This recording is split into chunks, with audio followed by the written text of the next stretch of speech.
संख्या रेखा का ज्ञान गणितीय अभिक्रियाओं के लिए बहुत ही आवश्यक है।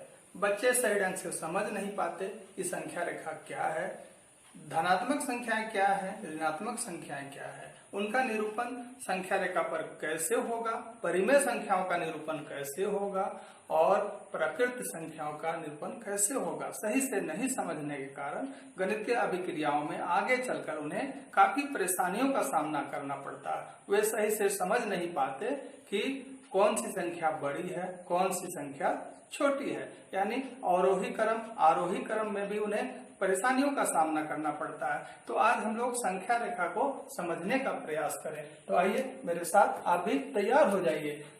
संख्या रेखा को अंग्रेजी में नंबर लाइन कहते हैं। तो मैंने एक संख्या रेखा का यहाँ पे निर्माण कर रखा है। सबसे पहले यहाँ पे देखिए, इधर तीर का निशान दिया हुआ है, एरो। इसका मतलब है कि इसे हम जितना चाहे आगे बढ़ा सकते हैं, इधर भी और इधर भी।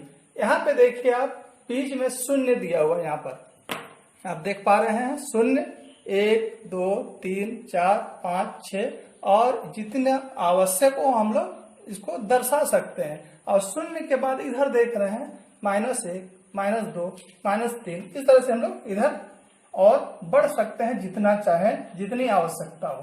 तो इसका मतलब इसमें क्या हो रहा है, यहाँ पे शून्य है तो इधर जब जा रहे हैं तो हम लोग धनात्मक संख्या की तरफ जा रहे हैं, धनात्मक इधर जा रहे हैं तो बढ़ती हुई संख्याएं मिल रही है हमें। और शून्य के इधर देख रहे हैं संख्याएं ऋणात्मक है, माइनस लगा हुआ है, ये ऋणात्मक संख्या रेखा के आधार पर हम कह सकते हैं कि इधर जितना आगे जाएंगे बड़ी संख्याएं प्राप्त होगी और जैसे जैसे इधर जाएंगे हमें संख्याओं का मान घटता हुआ नजर आएगा। बच्चे यही नहीं समझ पाते। उनसे अगर पूछा जाए -60 और 3 दो संख्याएं हैं, कौन सी बड़ी संख्या है दोनों में, बच्चे समझ नहीं पाते, इसलिए वो बोल देते हैं कि -60 बड़ी है 3 से, जबकि ऐसा नहीं है। तो ये समझाना बच्चों को बहुत आवश्यक है कि धनात्मक संख्याएं बड़ी होती है, ऋणात्मक संख्याएं छोटी होती है। आपस में दो ऋणात्मक संख्याओं का मान भी हम आसानी से देख सकते हैं, समझ सकते हैं, जैसे कि -3 और -2। इधर हम जा रहे हैं तो मान घट रहा है, इधर जाने पर बढ़ रहा है। इसका मतलब हुआ -2 -3 से बड़ी संख्या है। जब भी दाहिने तरफ कोई संख्या आए वो बड़ी होगी। बच्चों को यही समझाना है।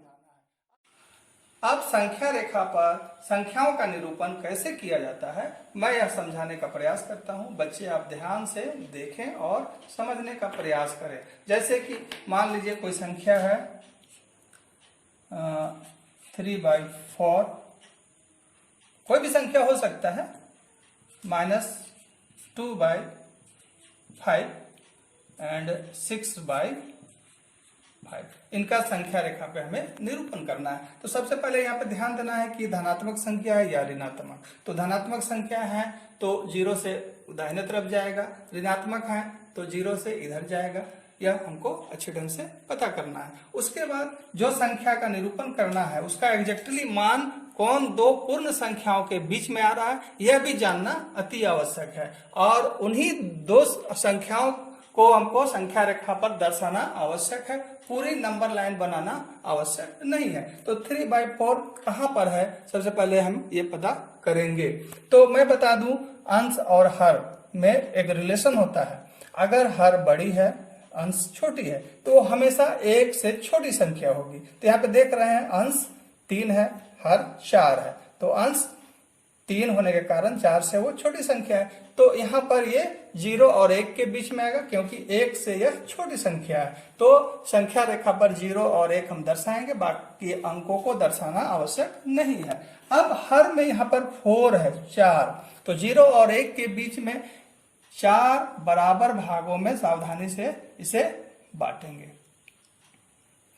1 2 3 4 मैंने बांट लिया। अब 3/4 है तो ये पहला हिस्सा जो है 1/4 1/4 होगा, ये 2/4 होगा और ये 3/4 होगा। तो हमें जिसको दर्शाना है वहां पर हाईलाइट कर देंगे थोड़ा सा और ऊपर में वो संख्या लिख देंगे। तो ये हो गया संख्या रेखा पर 3/4 का निरूपण। अब माइनस संख्या है यहाँ पर परिमेय संख्या -2/5। इसका निरूपण कहाँ पे होगा? चूंकि यह ऋणात्मक संख्या है, 0 से इधर होगा और ये भाई 0 और -1 के बीच में होगा। तो 0 और -1 को हम बताए हैं। अब हर में 5 है, तो इन दोनों बीच के संख्याओं के लिए 5 बराबर भाग में से सावधानी से बांटेंगे। 1, 2, 3, 4 और ये 5। तो अंश में -2, हर में 5, तो ये -1/5 होगा। फिर और बढ़े तो ये 2/5 होगा, ये -2/5 होगा। इसे हाईलाइट करेंगे और यहाँ पर लिख देंगे -2/5। तो यह स्थान -2/5 के लिए है। अब आगे और बढ़े तो ये 6/5 है। तो यहाँ पर आप देख रहे हैं कि हर और अंश में जो संबंध है, अंश बड़ी संख्या है, हर छोटी संख्या है। तो इसे सॉल्व कर लेंगे, हल कर लेंगे भाग देकर के। इसे मिश्रित संख्या में हम बदल सकते हैं। भाग करेंगे तो हमको मिलेगा 1/1/5। तो यहाँ पर देखा जा रहा है कि 1 से बड़ी संख्या है और 2 से छोटी संख्या है। तो संख्या रेखा पर 1 और 2 को दर्शाएंगे और नीचे 5 है, इसलिए इन दोनों के बीच 5 बराबर भाग में आसानी से इसको सावधानी से बांटेंगे। 2, 3, 4 और ये 5। तो 6/5 यानी 1/1/5 कहाँ पे होगा? तो 1/5 यहाँ पे है, ये 2/5 है। इसी तरह हम आगे बढ़ सकते हैं। तो 1/5 हमको मिल रहा है यहाँ पर, यानी ये 1/1/5 है, यानी कि 6/5। तो इस तरह आप समझ गए होंगे कि संख्या रेखा का निरूपण नंबर लाइन पर कैसे किया जाता है। धन्यवाद।